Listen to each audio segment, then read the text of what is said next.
Carl here from Brrraaains A Head-Banging Life, gbhblofficial, for short, and it's album review time. The cult Swedish maestros Wombbath return with album number 7, Beyond the Abyss, back with Pulverised Records, 10 years after first working together. It will be released on March 14th, 2025.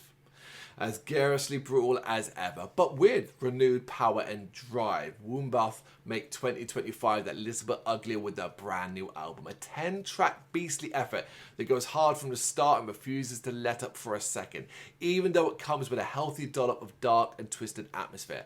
Case in point, the sinister intro.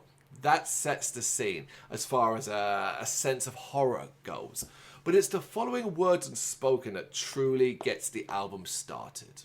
An instant hit of death and thrash metal dopamine as the 5-piece throw caution to the wind by combining manic speed with diabolical heaviness while showcasing twisted flair.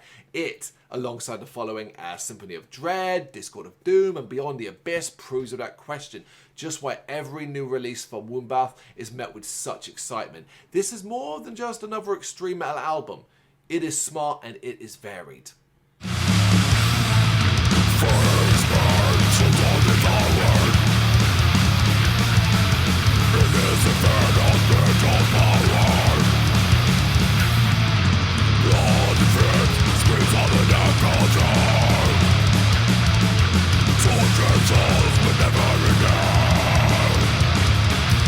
How else to explain the string instruments on a Symphony of Dread or the saxophone spot that comes from Malevolent? The latter comes from rock pit drummer Eric Barthold and is pretty damn immense. It's not often you get to say you headbang to a track with a saxophone in it.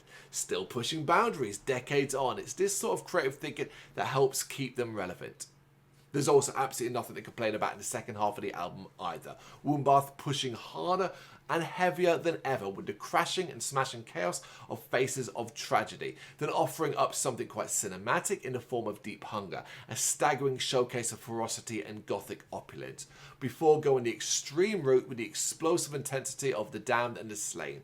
This is the sound of all parts of Wombbath pushing themselves to their absolute limits.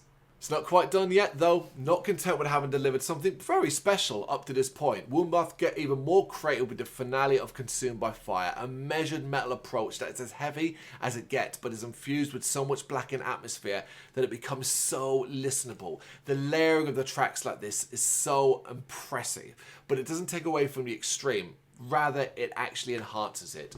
Overall, for me, this ended up being another absolute beast of an album from this band. Thoroughly enjoy it, but I always do. Every time they release something, I almost forget about them. Like when it's not release time, I forget they exist, and then they release something new, and I'm like, man, this band kicks absolute arse. They're up to album number 7. It is Beyond the Abyss, and it is great. Fans of extreme metal, you're going to love this. Fans of this band, you're going to love this too. And just if you're a fan of just really creative, heavy music, I think you'll really love it as well. It is out on March 14th, 2025. Got any thoughts you want to share on it? You know what to do? Let me know in the comments.